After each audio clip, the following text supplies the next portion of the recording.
Good afternoon. Thanks, Samira, and it's a pleasure for me to be here this afternoon.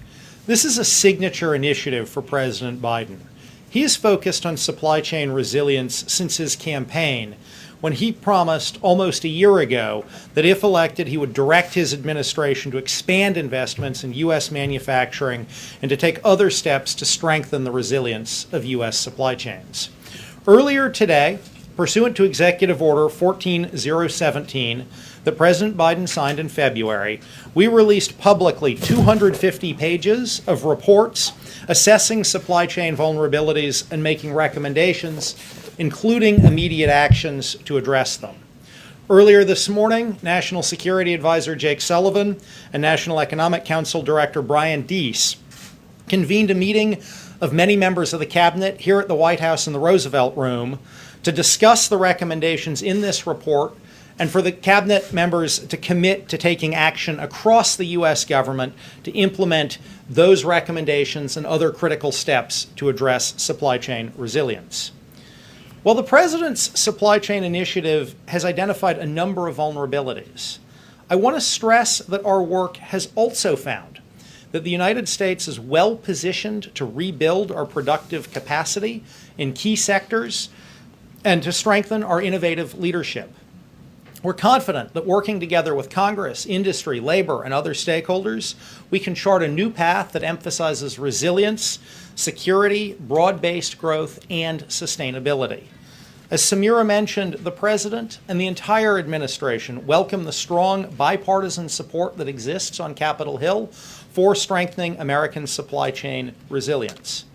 Samira highlighted a number of the domestically focused specific actions that the administration announced earlier today. I want to briefly discuss just a few of the actions that we're taking internationally.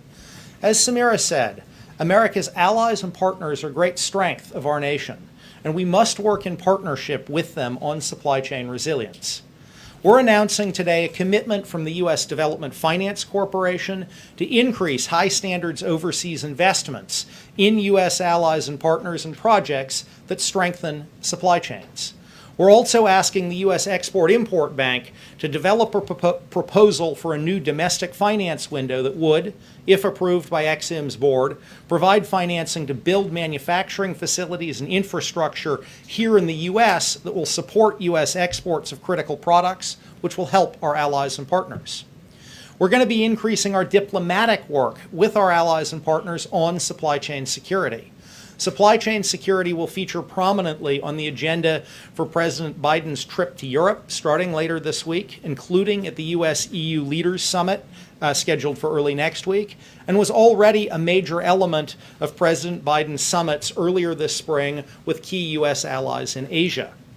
We're also recommending that President Biden host a global forum at the head of state level to convene key global leaders to strengthen supply chain cooperation.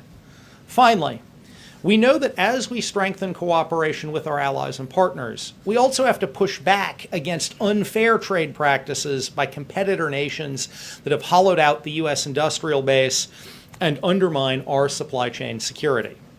We're launching a U.S. trade representative-led supply chain trade strike force to identify unfair trade practices that undermine U.S. supply chains and to identify specific trade actions we can bring to combat those practices. We're also asking the Commerce Department to evaluate a Section 232 action on neodymium magnets, which are essential to motors and a range of defense and industrial applications, to identify tools to reduce our foreign dependency. This would demonstrate the type of targeted but tough action we expect the Trade Strike Force to deliver. I want to thank members of the Cabinet and their staff who contributed to these reports and actions. The initiative represents an immense amount of work, and we know we have much more in the weeks and months ahead. We'll be working to implement all of the recommendations summarized in the report and carrying forward the work to a second phase directed by EO 14017, which is already underway and consists of broad studies of the supply chain risks of 6 key industrial-based sectors. Those industrial-based sector supply chain reports will be due next February on the year mark of Executive Order 1417. It's been an honor for all of us to work on this initiative, and I'm sure we'll be talking about it with you regularly as our work goes forward. Thank you, and we look forward to a couple of questions. Okay.